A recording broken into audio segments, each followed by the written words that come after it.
लख लख मुबारकूं थी हाफिज़ पिरी प्यारा। लख लख मुबारकूं थी हाफिज़ पिरी प्यारा। शो जो कया तो आहियां अज पूरा टीह पारा।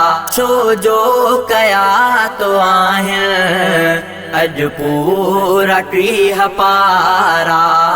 मालिक कयो तुंहिंजो आले मकाम मिठेड़ा।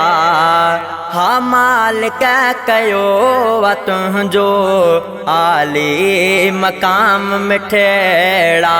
तोखे गुलन में तोरण जो हक ठहे तो न्यारा।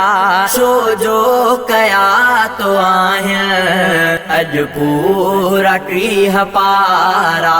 शो जो कया तो आहियां अज पूरा टीह पारा। रहमान तुंहिंजे हूंदे तोखे मिलियल सिफारिश। रहमान तुंहिंजे हूंदे तोखे मिलियल सिफारिश। जन्नत में वेंदा तुंहिंजे सदके उहे कसारा। शो जो कया तो आहियां अज पूरा टीह पारा।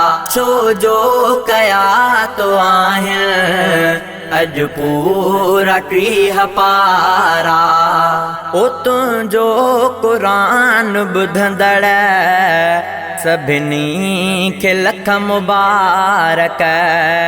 तुंहिंजो क़ुरान ॿुधंदड़ सभिनी खे लख मुबारक। रब जो क़ुरान तोखां जिन आ ॿुधो दुलारा।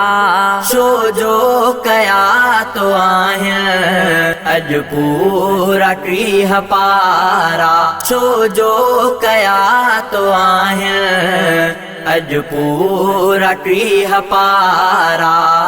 क़ुरान पाक खे तो सांढियो पंहिंजी दिल में। क़ुरान पाक खे तो सांढियो पंहिंजी दिल में। आयो अव्हां तुंहिंजा पीउ माउ भागवारा। शो जो कया तो आहियां अज पूरा टीह पारा।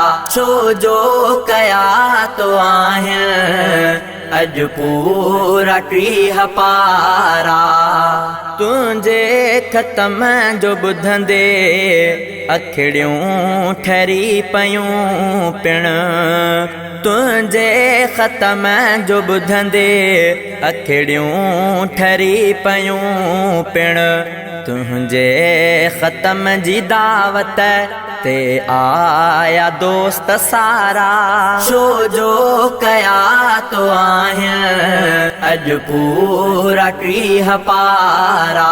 शो जो कया तो आहियां अज पूरा टीह पारा। कारी फराज़ आहे तुंहिंजो मिठा दुआ गो। कारी फराज़ आहे तुंहिंजो मिठा दुआ गो। क़ुरान सां रखी दिल जन्नत जावर ते चारा। शो जो कया तो आहियां अज पूरा टीह पारा। शो जो कया तो आहियां अज पूरा टीह पारा।